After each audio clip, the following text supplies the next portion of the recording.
ኢትዮጵያ የደን ሀብቷን ለማሳደግና የአየር ንብረት ለውጥ ተጽዕኖን ለመቀነስ ባለፉት 6 ዓመታት በጠቅላይ ሚኒስትር አብይ አህመድ አነሳሽነት የአረንጓዴ አሻራ መርሃ ግብር መጀመሯ ይታወሳል። በዚህም በየዓመቱ የተለያዩ የሀገሪቱ ክፍሎች በርካቶችን ባሳተፈ መልኩ በቢሊዮን የሚቆጠሩ ችግኞችን መትከል ተችሏል። በዘንድሮ የአረንጓዴ አሻራ መርሃ ግብርም 7.5 ቢሊዮን ችግኝ ለመትከል ዝግጅቷን ጨርሳለች።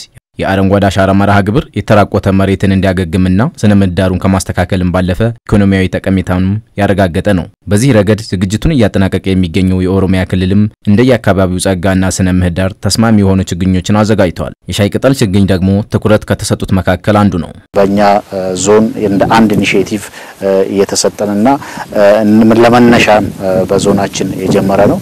ይሄኛውም ልዩ ትኩረት ከመስጠት መንግስትም የተለያዩ ችግኝ ጣቢያዎች ወደ 108 የሚሆኑ ችግኝ ጣቢያዎች ተዘጋጅተው ወደ 35 ሚሊዮን የሚሆኑ ችግኞች እየተዘጋጁ ነው።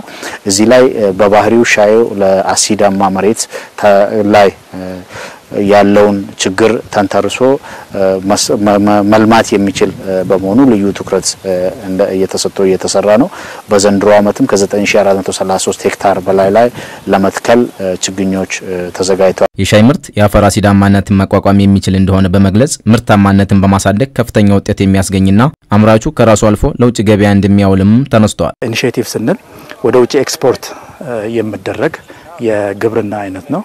ያን ብቻ ሳይሆን አንድ ከተከለን አርሶ አደራችን በየ15 ቀኑ በጣም ከፍተኛ የሆነ ማኔጅመንት ካለው ደግሞ በየ10 ቀኑ በየ15 ቀኑ ሃርቨስት እያደረገ ለፋብሪካ በማቅረብ ከፍተኛ የሆነ ገቢ የሚያገኝበት ኮሞዲቲ ነው። ሶይል አሲዲቲን የሚቋቋም የአትክልት አይነት ነው።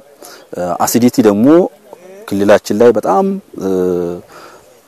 የማሳ ምርታማነቱን እየቀነሰ ያለ ምርትን እየቀነሰ ያለ በመሆኑ በሻይ ይሄንን ትሪት ማድረግ እንደሚቻል ሻይ እሱ ሬዚስት ስለሚያደርግ ሻይን ከተጠቀምን አንደኛ አሲዲቲውንም ተቋቁሞ ምርትም እንደሚሰጠን አውቀን ነው ማለት ነው። የሻይ ልማት በኦሮሚያ ክልል ከዚህ በፊት እንብዛም የሻይ ምርት አለመሆኑን በመግለጽ በዘንድሮ የአረንጓዴ አሻራ መርሃ ግብር ወደ 117 ሚሊዮን የሚሆን ችግኝ ለመትከል ዝግጅት ስለመደረጉም ተገልጿል።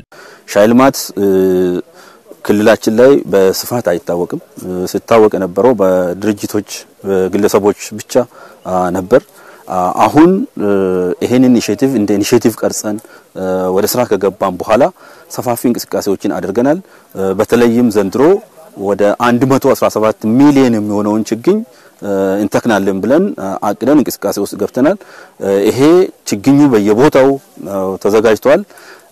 ይሄ ችግኝ ወደ 7000 ሄክታር መሬት ይሸፍናል ተብሎ ነው የሚገመተው። በኦሮሚያ ክልል ለኮሪደር ልማት የሚውል ችግኝን ጨምሮ በዘንድሮ የአረንጓዴ አሻራ መርሃ ግብር 5.2 ቢሊዮን በላይ የሚሆኑ ችግኞችን ለመትከልም ስለመዘጋጀቱ ተነስተዋል። እስካሁን ድረስ ከ5.2 ቢሊዮን በላይ ችግኞችን አዘጋጅተናል።